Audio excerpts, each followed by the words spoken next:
कंकड़। तो जैसे कितना उनको सदमा लगा होगा, हजारों संतों का निमंत्रण, रसोई बन, मतलब संत हो के छल कपट।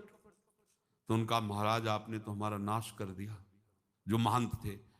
अब बताओ रसोई बन गई, संत निमंत्रित हो गए, और आप ये कंकड़ दिखा रहे हैं हमको। आपने तो हमें बर्बाद कर दिया, हमारी इतनी सामर्थ्य नहीं थी, आप पहले बता देते, संत होकर ऐसा छल कपट। अब वो बोले तो क्या बोले, क्योंकि उनको पता था कि मोहरे हैं इसमें। अंदर से उनका चिंतन गया उसी सेठ के पास, अच्छा ऐसा धोखा हमारे साथ किया, भोगोगे तुम।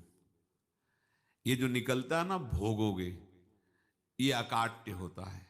क्योंकि किसी का भी हृदय, मान लो किसी भी जीव जंतु को आप कष्ट दें और उसका हृदय आह भर जाए, तो वो आह वज्र की लेख है, तुम्हें भोगना पड़ेगा। वो देखो भीष्म जी को भोगना पड़ रहा है ना, सांप को ऐसे धनुष की नोक से उठाया और बंबूल के कांटों के ऊपर फेंक दिया, कई दिन तक सेदा हुआ, वो आह भर करके मरा। तो आपको 6 महीने बाणों की सैया पर आह किसी की ना लेना जिंदगी में।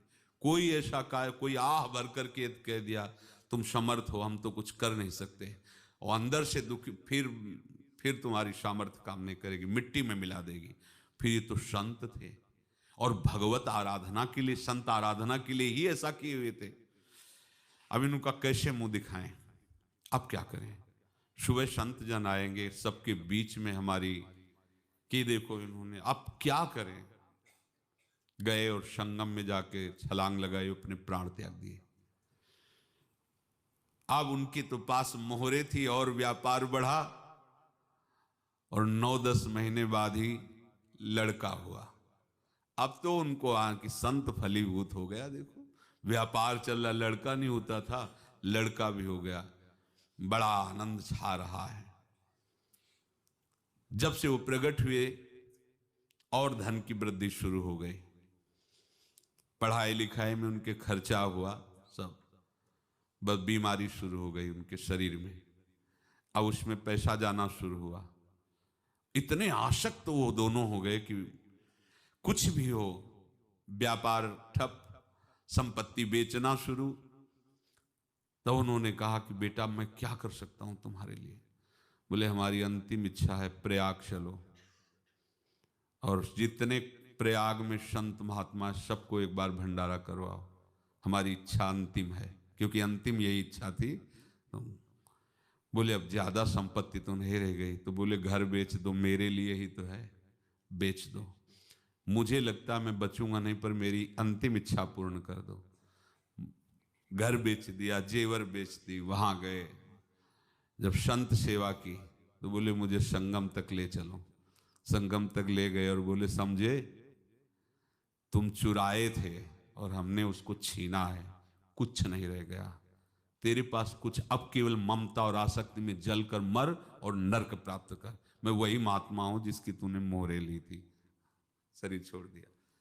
महात्मा को जन्म लेना पड़ा और इनको दुर्गति भोगनी पड़ी। ऋणानुबंध होश में, ऐसा नहीं कि आप जो कर रहे हैं कोई देख नहीं रहा, कोई हिसाब किताब नहीं, जो कर रहे हैं अवश्य में भोक्तव्यम, बहुत सावधान। अनेक जन्मों में अनेक लोगों से जो कुछ लिया दिया है, इस लेने देने को मिटा देने के बाद ही तुम मुक्त हो गए।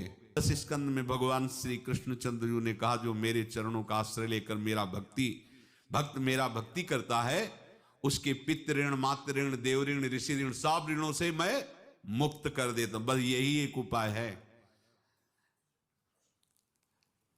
जो इसके बंद करने का उपाय भक्तों के लिए है, वो यही है, भगवान की शरण में होकर अपना माना हुआ पूरा भगवान के अर्पित कर दो। अर्पित करने का तात्पर्य उसमें अहम हटा दो।